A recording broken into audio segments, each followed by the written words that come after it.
When you look statistically in the United States, there's about 500,000 men that have a vasectomy every year, just disconnecting the tube that carries sperm out for contraception.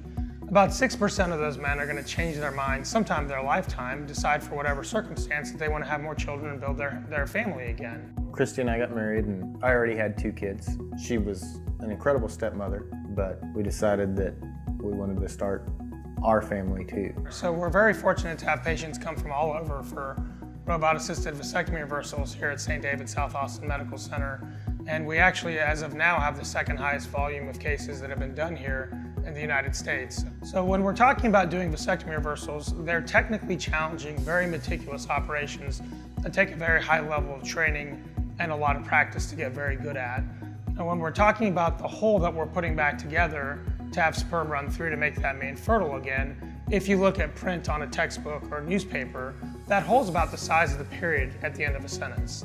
So it's extremely small. It's around 0.7 millimeters. The needles and the sutures that we use to put those tubes back together are very difficult to even see with the naked eye. They're that microscopic. The advantages that for a surgeon that I believe that we get when we use robot assistance, perhaps over the microsurgical technique, are a number.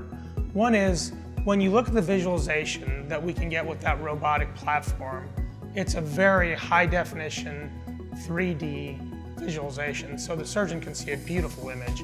It's very sharp. I personally feel like I can see better with the robotic device than I can with the microscope. Another one of the nice advantages of the robotic technique is when you're operating with instruments with your hands, the human hands and wrists can only make so many motions and movements. The robotic microscopic instruments have what's known as 7 degrees of freedom. That means they can make twists and turns and moves that the humans can't under the surgeon's control. So it becomes a much more delicate operation that you can move much more fluidly, much more seamlessly, because that robot offers you a lot of those advantages. He just felt like the robot was the way to go, and when we saw that from him, we decided that we also wanted that, and also explained, that their success rate was 97% for my age category and the time since I'd had the vasectomy. So everything went incredibly smooth, and I'd say the recovery time was really no different than the actual vasectomy. Yeah, that looks good.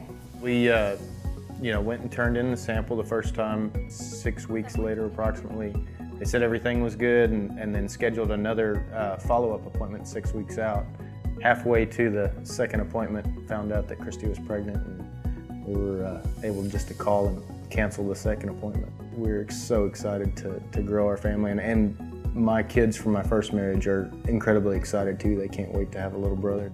There's a joy that we get from doing these procedures together, from helping people, and we have our own special little niche with the male fertility and helping people complete their families in a way that nobody else is doing, really.